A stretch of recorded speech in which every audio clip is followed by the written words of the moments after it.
Well, it is good to be here, and I guess that it's interesting sometimes. We all have those stories that we can tell. We all have a restaurant. If you think about a restaurant that is your all-time favorite place to go eat, there's always something that you think, well, the reason why I like that restaurant is for that reason. Well, right around the corner from us, where we live, there's this restaurant, and we've lived at our current house for about 4 years. And about 4 years ago, this restaurant was open, and I asked somebody, so should I go to the restaurant? And they're like, yeah, it's got good food. It's like, well, what kind of good food? They said, I don't know, everything we've ever gotten there is pretty good. You've all been there before. You go and you have the food and you think, yeah, it's kind of good food. And someone says, well, so what kind of food was it? And you say, well, I guess it was kind of American food, maybe Italian. I guess it's run by a Greek family, but they do really good food. And then all of a sudden, one day when we walked by, the restaurant was closed. No one was out front crying. No one even noticed that it was missing. Well, what if I was talking about church? Every day, dozens of churches in America close their doors, and no one misses them. It's kind of sad. Well, how can you operate church in such a way that people will miss you? How can you be known for something so relevant, something so good that you'll break through and people will actually say, you know what, I go to that church because it's known for this? Well, that's what we do. That's what BeKnownForSomething.com does. And the interesting thing that we get to talk to churches about on a regular basis is, how do we come up with a reason for church? We all know the Sunday school answer for the reason for church. It's the gathering of believers. But how do you do it so that other people in the community will actually want to come? Well, let me tell you a story. And it's a story about a sheep. Now, I don't know whether this could be you, EWE, or not, but this sheep, he realizes that he needs something new, something fresh, something different. In fact, he might be a senior pastor who calls his staff together and says, you know what? All we have to do is get a new website and everyone will flock through the doors. And we've all been in those meetings, right? But you know what? That sheep decides at a certain point, I'm going to start looking through the internet at all the different websites that are out there, and he gets spellbound by it. And it's just like hypnotic trance of, I need a website that looks just like that. If I had a website like that, I would be a success. In fact, he turns kind of green with envy at a certain point, and he says, I just need a new website. But the problem is that this Me Too atmosphere that oftentimes happens is that we all want to be just like somebody else. And I would be remiss because I've become known for my discussions about a soft drink. And it's Pepsi Max. And if you saw my little video that I did, I'm now going to tell you all about Pepsi Max. In fact, if you notice what Pepsi Max looks like, first of all, how many people have ever heard of Pepsi Max? Okay, so we have about half the people. Now, if I asked you in Atlanta, how many people have heard of Coca-Cola Zero? Yeah, almost everybody. Well, Coca-Cola realized with the whole Diet Coke industry how so many people wanted to have a caffeinated beverage that had no calories. So they introduced the Diet Coke into this whole mix, and sure enough, Diet Coke caught on. But then people realized that it's mainly women that drink Diet Coke, so they came up with the idea of calling it Coke Zero, changing the flavor because men don't prefer the taste of Diet Coke. They want real Coke taste. So they came out with Coke Zero. Psychologically, and this is where you can throw stones or whatever, but women tend to like to go on diets more than men do. In fact, they've done some studies, and women like to deprive themselves of things. They get a feeling of fulfillment from that. Men don't like that. They want everything. They want all the taste, but 0 calories. And that's the way Coke Zero came along. Well, they did some testing, and they found out that men preferred a black label.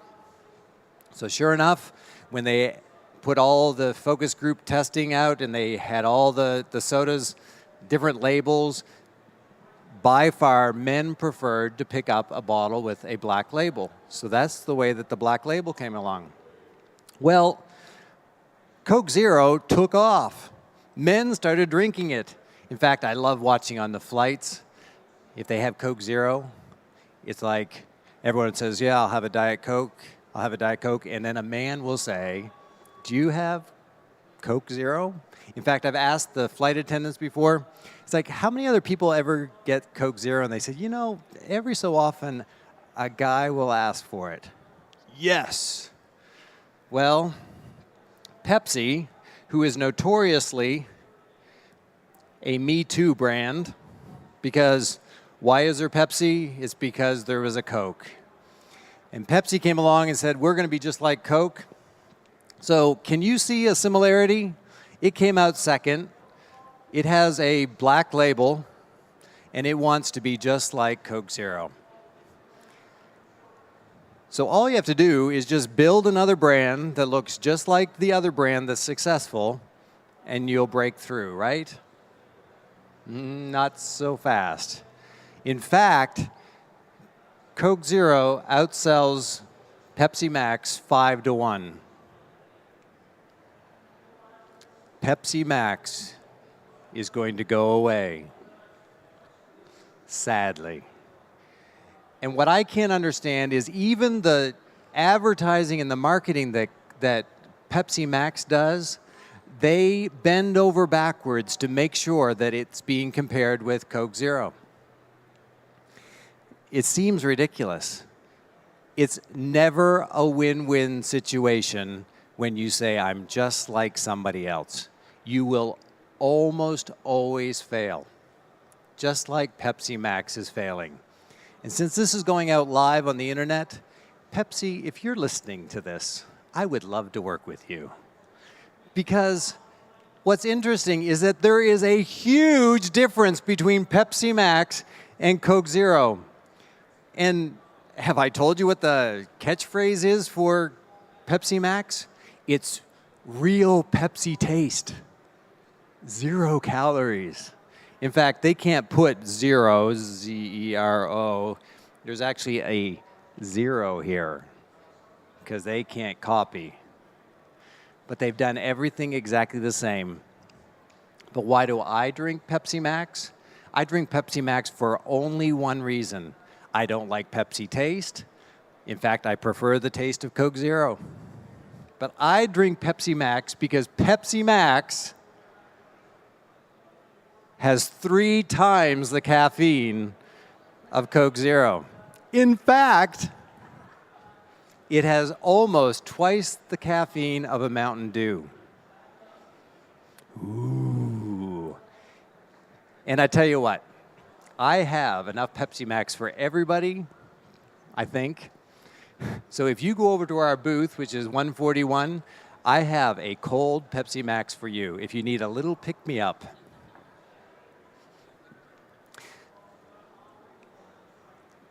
You know, I tell that story, and I tell the story an awful lot, and it seems so ridiculous that Pepsi continues to say, I'm just like everybody else.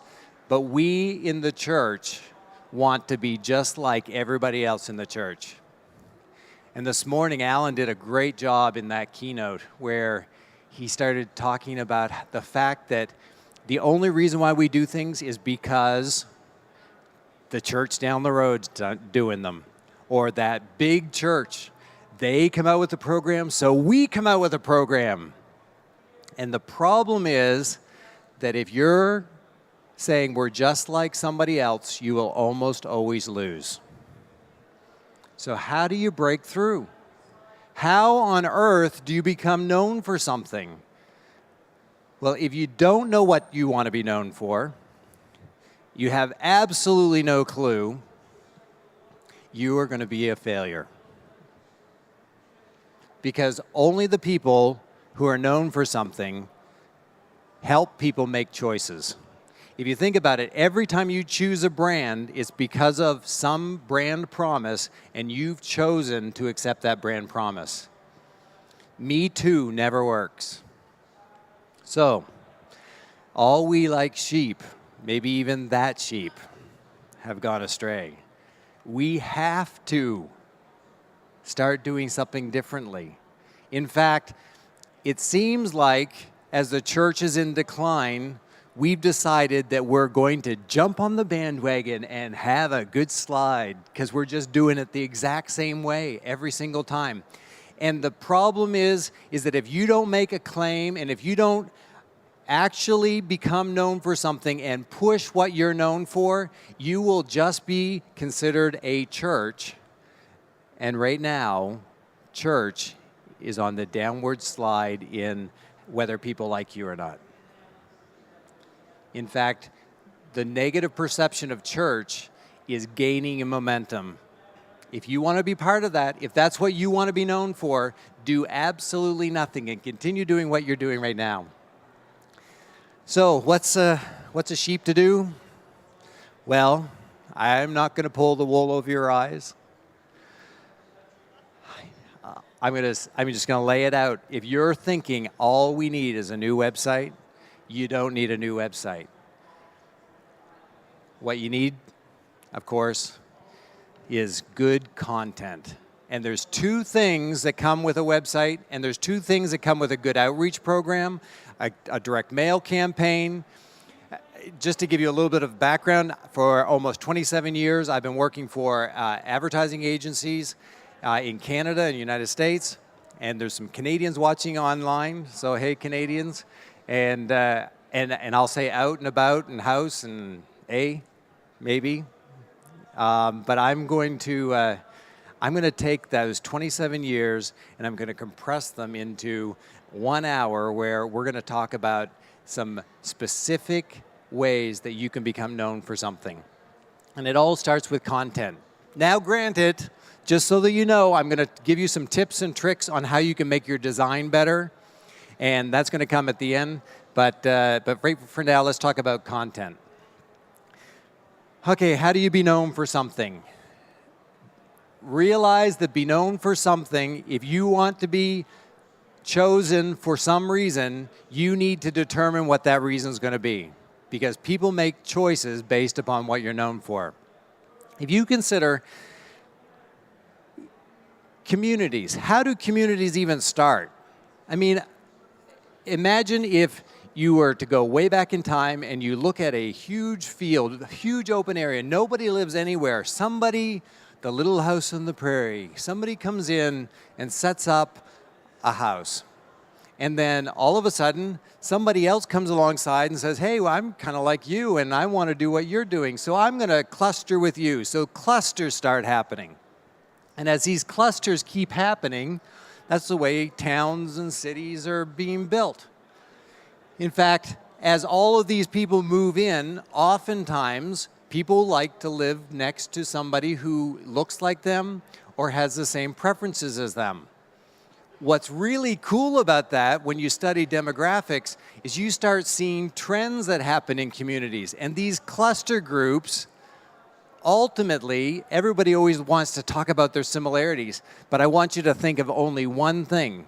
So imagine where you're at in this cluster, and remember a long time ago when the church, it was like that's one of the first big buildings that would be built in a community?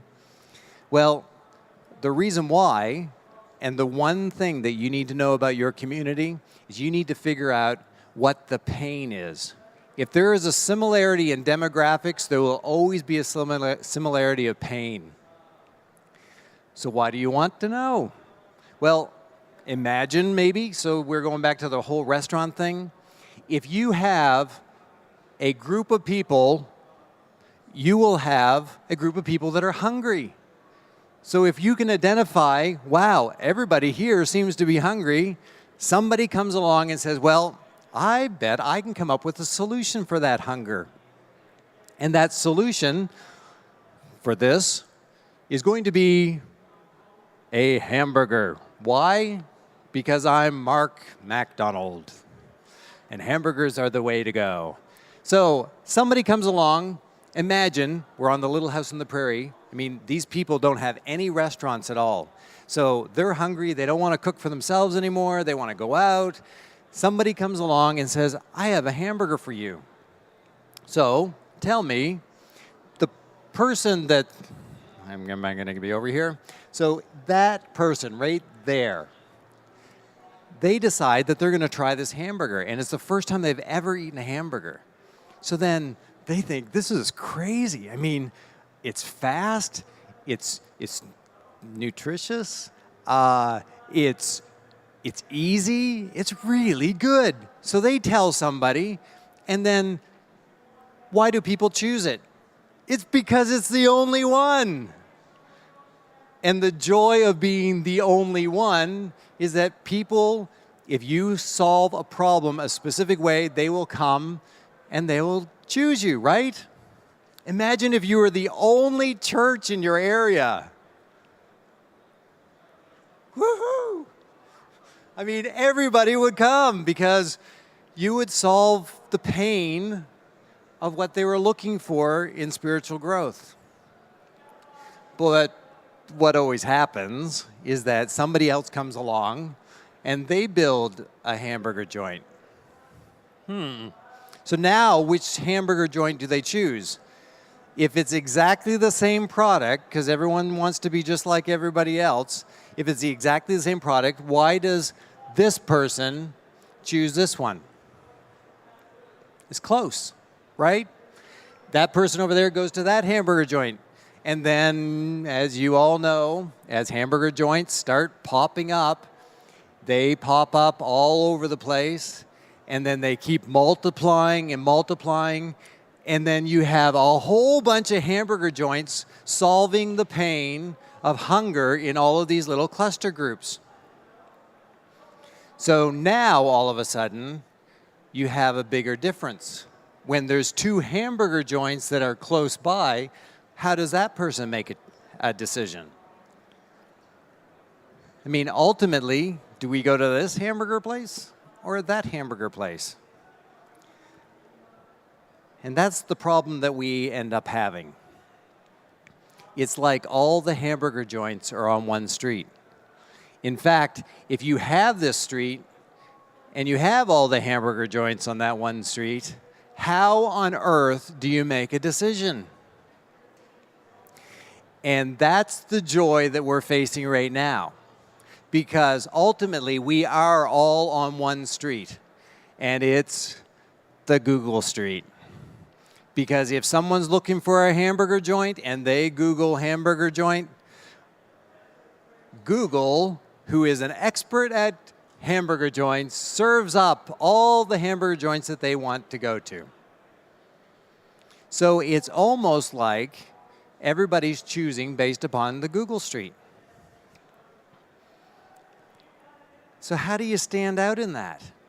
Because ultimately, this hamburger, can easily be switched around so that we're talking about churches. There's churches on every corner. How on earth do you woo people into your church over somebody else's church? Because when they come to your community for the very first time and they Google search church and their denomination or just church, Google, who is an expert in church and ministry, they serve up all the churches in your area. And if you get on the front page, woohoo, you get lots of people. And if you get on the second page, you get fewer people. And on the third page, does anyone ever go to the third page? Really doesn't. So, how do you break through? To break through, you have to be different. You cannot do the same thing as the other people on the same page. You have to be known for something. Well, we have a process that's called the 3 Simple Things, and this is how you can determine what you need to be known for. Here it is. It's free of charge. Take it. We do an analysis package if you want us to do it, but here's exactly what we do. First of all, we come up with your community of influence. You need to know who you appeal to. If you don't know who you appeal to, and you don't have a pinpointed audience as targeted as possible to hit right there in the bullseye, if you are one of those churches that just says, we just want to reach everybody, you will never break through. You need to know as targeted as possible an audience. And that targeted audience, what are we going to look for in that targeted audience? I can't hear a thing. So pain, yes, it's the pain. So the more clearly delineated your community of influence is, the more you can figure out the pain. If you can figure out the common pain that the majority of people you're trying to reach has, if they have that same pain, imagine you could come along, if they were all thirsty, you could come along and offer water and you'd be a success, right? And Jesus was really good at that, wasn't he? He could always walk up to somebody or a group of people and he immediately identified their pain. Sometimes it was physical, sometimes it was spiritual, but he gave the solution. And we ultimately know that the solution that the church offers is Jesus, but they're not looking for Jesus. They're looking for a solution to their pain, and we need to be able to supply them that solution to the pain. And how do we do that? Well, what we're really good at in the church, we do programs. And we do lots of programs, and we list them and list them and list them, and they just keep on coming. And why don't we try this program? And why don't we try that program? And we're just shooting in the dark, hoping that something will be a solution to a bunch of people that are out there. And once again, it's just like that restaurant that has the menu that's like 20 pages long and it has everything under the sun. You might have a great meal there, but you will not regret it if they walk away and close their doors. And that's where we're at with the church. The church is just offering too many things, and we're just trying to solve as many problems as possible that we're not breaking through. So once you've identified the pain in the community of influence, we want you to figure out what is the solution that we're offering in our current programming. And hopefully you're doing it really well, because that's the formula. Or how do you minimalize some of your programming and utilize the volunteer basis that's coming from those people that are pouring themselves into all of these programs and really focus in on something that is a pure solution into your community. Imagine if you walk into your local mall and you talk to somebody who absolutely is not church, and you find out that they have that pain that everyone's talking about. And you can say, you know what? If you come on Thursday nights, we offer a program that's specifically for you. And you know how we help you? We help solve that pain by doing this. The greater the pain, the more accepting they are of the solution. So when you're trying to identify pain, you try to find the greatest pain in that community. So then you end up with, on one side, you have your targeted audience, your community of influence. On the other side, you have all of your programs. All you have to do is connect them. It's really simple, and that's what classic marketing and branding and advertising they do. And see, everybody keeps doing these direct mail pieces, and they keep doing these websites, and they just keep talking about all the stuff you're doing, all the programs you have, and they don't dwell on the solution that you offer. Instead of talking about the details and features that you have, every good salesperson knows that in order to connect those two things, you have to talk about benefits. And more and more and more Gen X and Gen Y, they're all asking the same question: what is in it for me? If you can't answer that as a church, there's a reason why they're not coming to your church.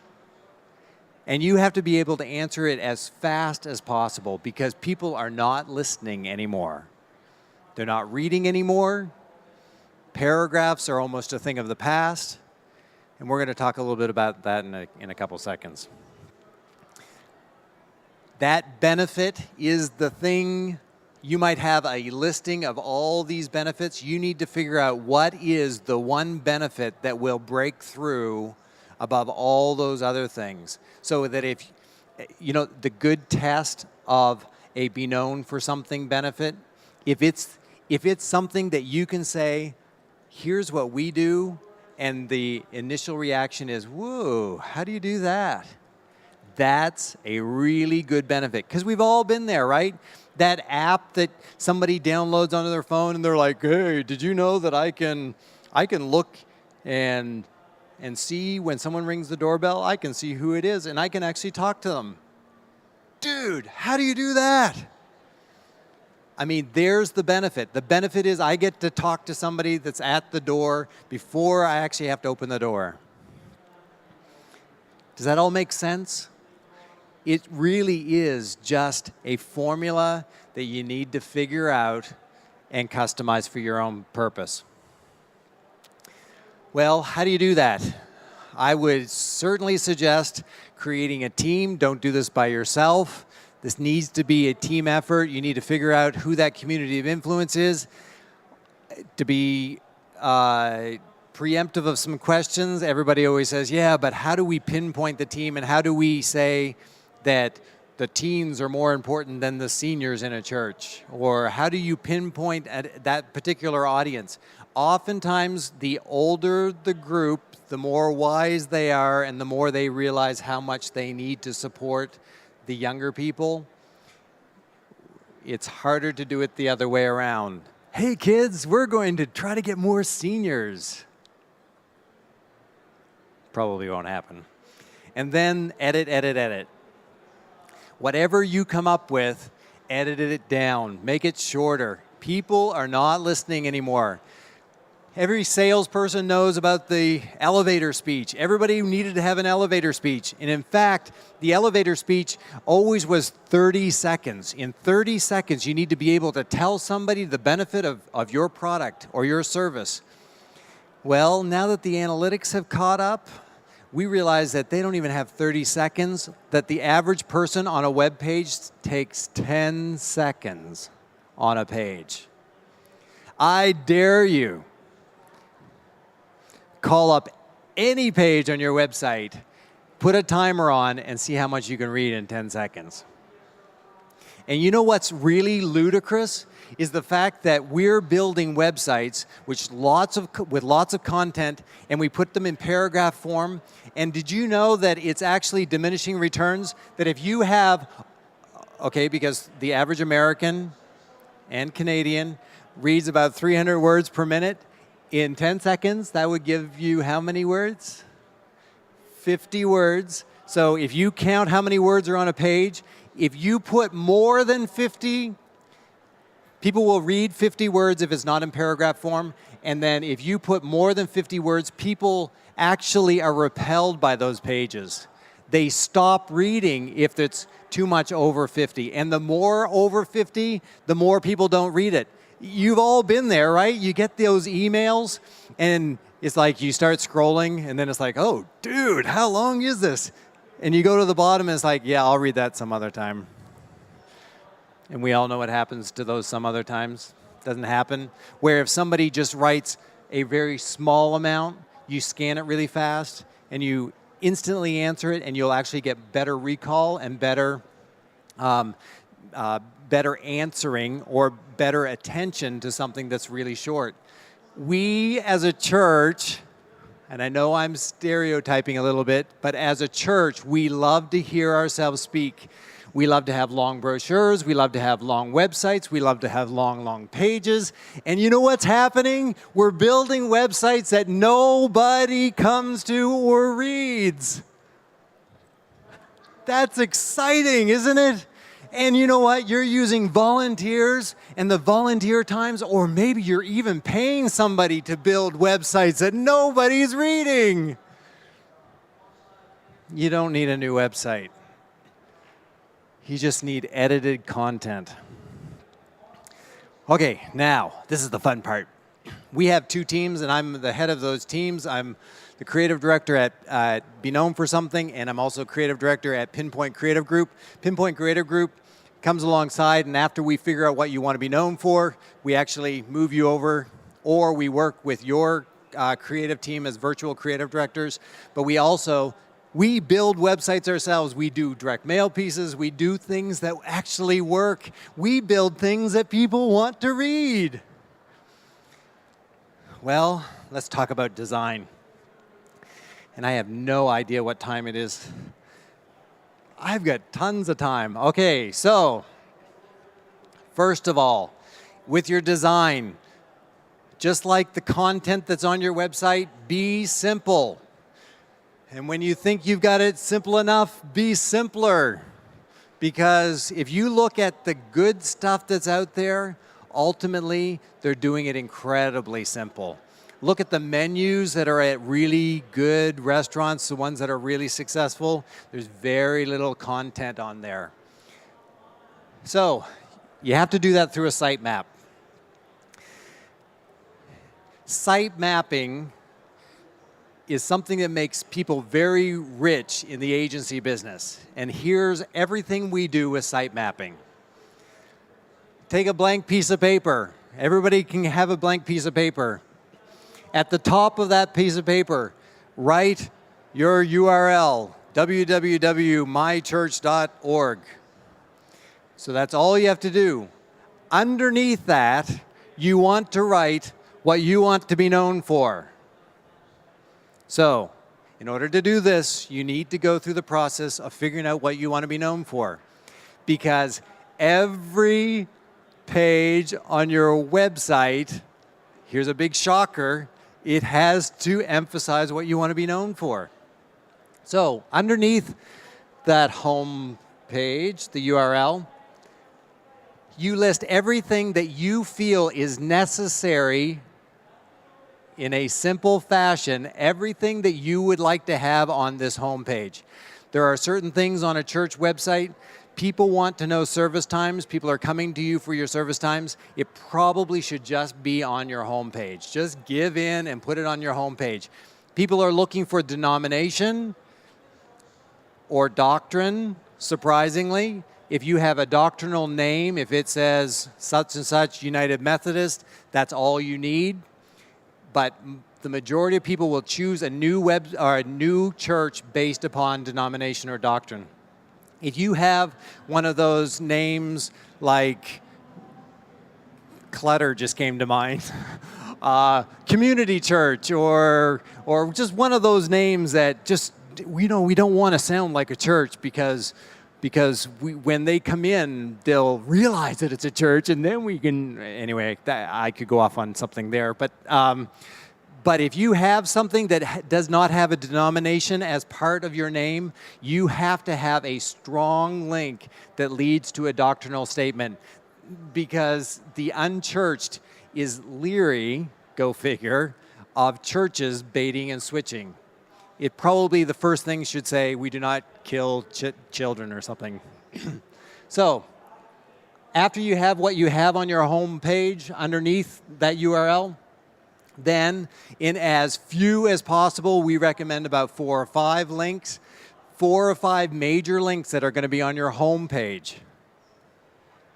Well, about should probably be one of them. Contact us should probably be one of them.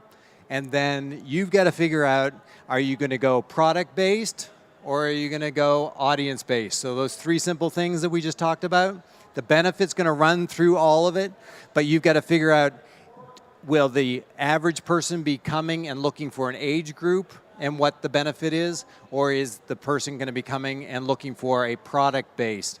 So that's how you figure out the rest of the menu, but keep it as short as possible, as few links as possible. And then you link all those things together, because they are going to be linked together. And then all you do is start listing out everything that's going to be on each one of those pages. So underneath each one, say, what is it that is going to be required of this link to provide the solution to the pain of the thing that you want to be known for? And then you link all those things together, and then you put a footer at the bottom. Now a footer, if your pages are really long, if it goes above fold, so if your main menu at the top is going to actually scroll above the fold or outside of your viewing area, it's always wise to put your menu back in the footer area. But for sure, if you're collecting any data, make sure you have a privacy setting there. And also, that's a really good place for you to emphasize your benefit again. It's a good place to put your positioning statement, that be known for something statement. That was easy, right? So that's how you organize it, and it should be that simple. I've worked with churches who have page after page after page. The average person clicks 3 times in a website. Library will not be one of the tabs that they click on. I hate to break it to you. We've got to stop building these behemoth sites of pages that no one goes to. And make sure you have a good analytics package to see where people are going, so that when people say, but we really need to have this other page, well, let's put up something and see how many people click on it. Oftentimes that shuts the conversation down. Now, web paradigm. Web paradigm. I hate to break this to you, but the average person in your church, when asked the question, what is your favorite website, will never say your website. I can almost guarantee you. Even if you go to the best church website in the entire world, there's nobody in their church that says, that's the one that I go to on a regular basis. It's the only one I do. So what does that tell us? That tells us that they probably have another website that they really like. It's either going to be a news site or a social media site, some other type of site. And that's what we call web paradigm. All of those big websites somewhat follow a paradigm. Tomorrow I speak on Pinterest in the church. Are you Pinterested in church? And that's upstairs and across the hall. I think it's 313. And that's tomorrow morning. And I would love to talk about Pinterest with you guys. Pinterest, there is a Pinterification that's happening of websites, so that websites are starting to look like that scrolling album as you go down through, and that's perfectly fine if you want to do it that way. However, the web paradigm that is very prevalent in the church today. Do you guys want to know? After all of our research, and we've looked at a lot of church websites, we've built a lot of church websites. Here's what it looks like. Here's our blank piece of paper again.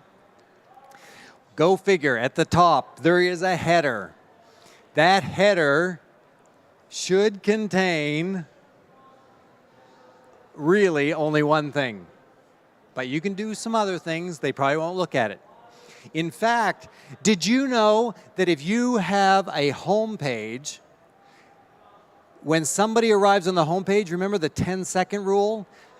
And we've all been there. You know when Google serves up the street and you have no idea what you're going to be clicking on, and you click on a link and a website pops up? Within 3 seconds, we decide whether we want, no, that's not where I wanted to be. And then it's back. Get away from that. Sometimes it's really get away from it. But sometimes it's, I don't know, looks a little iffy, and they leave. In 3 seconds. So they don't have 50 words. They just have a sense of where they want to be. How do you maintain that? Well, if I told you that 97% of all people going to a website look in one area, wouldn't it be pretty important to put really important information there? If you have the solution to their needs, their perceived pain in that community of influence, and they only have 3 seconds, would you want to know where that 97% look? Well, you probably have already guessed it. It actually is right here, that upper left-hand corner. So what should go there? Your logo, which is incredibly simple. The simpler, the better. The more cluttered it looks, the more unprofessional it looks, the more people will decide this isn't the place for me. And then right underneath of it, the reason why taglines are put right next to the logo is because that tagline is a positioning statement, and that positioning statement reiterates as in about 5 words or less what your benefit is, what your solution is. So, very critical spot. People look in that left-hand side. If you decide, oh my goodness, I'm going to try something different, I'm going to break web paradigm, and you put your logo on the right-hand side, fewer people will see it. There are certain things, don't break the web paradigm. Your website is not going to, people are not going to talk about, oh, you know that trend that church started. I mean, everybody wants a website that looks like their church website. So, down at the bottom, we put a footer. And again, the footer, I've already told you what content needs to go in there. A lot of that, there's a link that you'll see at the bottom of most websites, most good websites. It's called Sitemap. Sitemap is only there because of SEO, search engine optimization. I would love to talk to you about that. If you come by my booth, I'll tell you more about SEO. But it's critical if you have much more than 10 pages to put a sitemap document at the bottom, because when the search engines are going through your website, it is the way for them to know how to categorize your website. Then we have the menu area. Eye tracking technology says that 97% of the people start in the upper left-hand corner and then immediately sweep across underneath that header area looking for a menu. If it's not there, then it's down the left-hand side. We know that's the number 2 spot for everybody to look. And when you think about that, that's because that's like reading a really good outline. It's like reading the back of the book. If you pick up a book and you flip it over, you know if you've read a book before. If I look on the inside cover, there's probably some bullet points of what I'm going to learn in the book. Or I look in the back cover. Well, the menu should be a really good summary of the benefit that you're offering to solve the pain. So, make sure your menus are there, because that's where they're looking for. Number 3 spot, and the place where people in the 3 seconds, they look upper left-hand corner, then they sweep, And then they immediately, that third second, they go to the content area. And that content area has to be the thing that sucks them in. We've all been there, right? You get to a website and you really don't, I don't really need to be looking at, oh, well, that's kind of interesting. We've all been there. We've all gotten on those websites where we end up spending a whole lot more time onto it. I mean, look where the Facebook wall is. I mean, it's right there in the middle, and we get trapped by it, and we start reading through it, and the links are there. Make sure that it's really good and simple in that main area. And then there's only one spot on this entire web page that's left blank, and it's that notorious right-hand column. And the right-hand column is the place where all churches seem to put their service times. Unfortunately, eye tracking technology says that less than 20% of anybody going to any website will ever look in the right-hand column. Do you wonder why people still call the church and say, so when exactly is that service time? It's because you're putting it in the wrong spot. In fact, Pinpoint's been around for 12 years. After building websites for that long, we don't know what to put in the right-hand column. I'll just be totally honest. Oftentimes, it's just a matter of going through your content and figuring out what could, if someone chose to go over there, could we pull them into the information? And why does that happen? Why does web paradigm say that you should never look in the right-hand side? Because it's where ads are, right? So every time you get to a website, if they're going to sell ads, they'll sell them to you in the right-hand column. If you want to put some information on there and make sure that no one sees it, make it look like an ad. Well, then the church also has done this, where they put, instead of one content area, they'll put the 3 blocks underneath, which is perfectly fine if you want to break your content into that. And then if you want to do that, you can keep the paradigm of the 3 columns above it, or you can simplify it and actually just break it into 1 column. That is almost always the look and feel of every church website that's out there that seems to be working. Well, after that, after you figured out your sitemap, because your sitemap communicates who you are and what you want to be known for, then you have to figure out your design. What's the framework that's everything going to be hung on? And then you make sure that you're consistent. Your church, in order for you to build a brand, has to do things consistently. If you do things inconsistently over and over and over again, no one will know what you're known for. Well, when it comes to fonts, and please hear me, tech directors especially, on overhead screens in your praise and worship time, 1 font is enough. Please do not keep switching the font. Yes, but this one's more of a love song, so we needed a script. And this one is kind of more of a hard-edge song, so we go with a gothic, sans serif. Well, here's a way to think about it. Every brand needs at least 1 font. Occasionally, every brand needs 2. And what we say is that online, most people will read sans serif fonts easier than serif fonts. In print, most people will read serif fonts easier than sans serif fonts. That is changing a little bit as this generation who's grown up on websites has been able to figure out sans serif in print. But the way that the serifs are actually created, science says that we travel along the serif in the print, and for some reason we look at letter shapes when it comes to websites.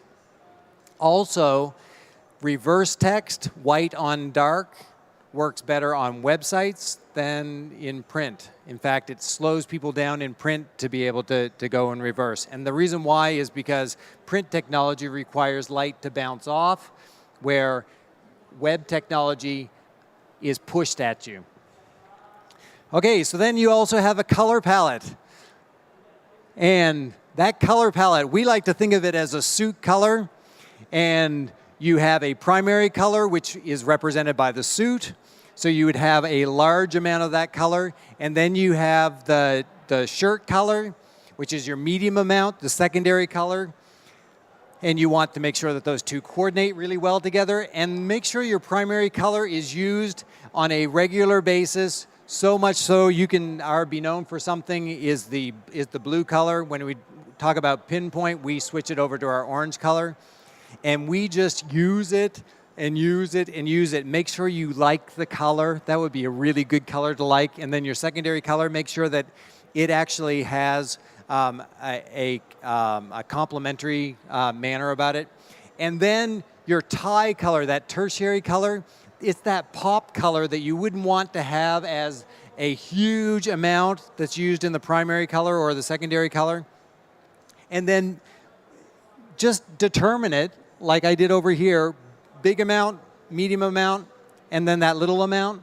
And then on every page you look at, every print material, every screen in the worship center, all your banners, just make sure that you're using it consistently, because that's the color that becomes who you are, so that people will see the color and know who you are. They'll see the font and know who you are.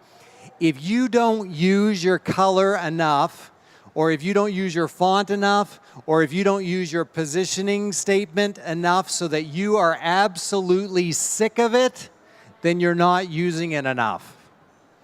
You're the only person that will probably be dealing with this 24/7. The average person coming into your church sees it once or twice a week, possibly another contact throughout the week. It will be for brief moments of time. In order for them to be reinforced over and over again, you have to be sick of it. If a church will call me oftentimes and say, we're just absolutely sick of our color, we never want to use it again, and it's like, good for you. That's great, because that means that you are breaking through, you're being known for a color. And then you want to make sure that you have a content thread. Every piece of content that you produce has to tie in somehow. There has to be a scarlet thread that runs through every part of your communication materials, and that scarlet thread is the solution to their problem. If you have a program that doesn't tie to the solution to that problem, I would question whether you should do the program. If you have a web page that doesn't tie directly to that solution, figure out how it does and make sure it's communicated that way. Every service, pastors, every service somehow tie to that solution so that people start hearing the solution and instantly thinking of you. It's the way that the good brands do it. It's the reason why they're increasing customers and you're losing audience, because you're not doing it the right way. Make sure that your keywords in your website obviously have to do with that solution. And I could talk more about SEO on that if you want to talk afterwards. And then make sure that you know that your story, the story of your church, incorporates the thread through it of how you're the solution and how you discovered that solution. Make sure you use it everywhere. Be sick of it. You want to use it enough so that you can say it in your sleep. If I say be known for something one more time, ugh. But it makes sense, because if you're known for something, people will make a choice to choose you as a solution to that pain. And ultimately, you'll break through. Well, what's a sheep to do? A sheep obviously has to go back to being known for something, then being simple about it in its communication, and make sure that it's consistent. Because only then you'll be known for something and you'll become a success. We are over in booth 141, which is in the opposite corner over here. We have an analysis process that we go through where we look at your website and we can tell you what's good and what's bad. We have a show special on right now. It's normally $4.99 that we do with our team, where we sit down and we come up with an exhaustive approach, and we create everything that you're doing good SEO-wise, content-wise, what you should be doing differently, and it comes out with a full list. We're doing a customized half-hour segment of that. The full one is a full hour, but for a half hour, we're doing it for $49. We only have a limited amount of times, and it has to be done either this afternoon or tomorrow. I think this afternoon's almost all booked, but I would love to sit and talk with you for a half hour and show you right there on our website, on your website. We can walk through all the ways that you can be doing something incredibly better than what you're probably doing right now. Well, thank you. Be known for something. The church is the solution to every need that the community has. We have to believe that we have the solution in Jesus Christ. And the more that we can point to Him, the more we will be successful. Have a great day.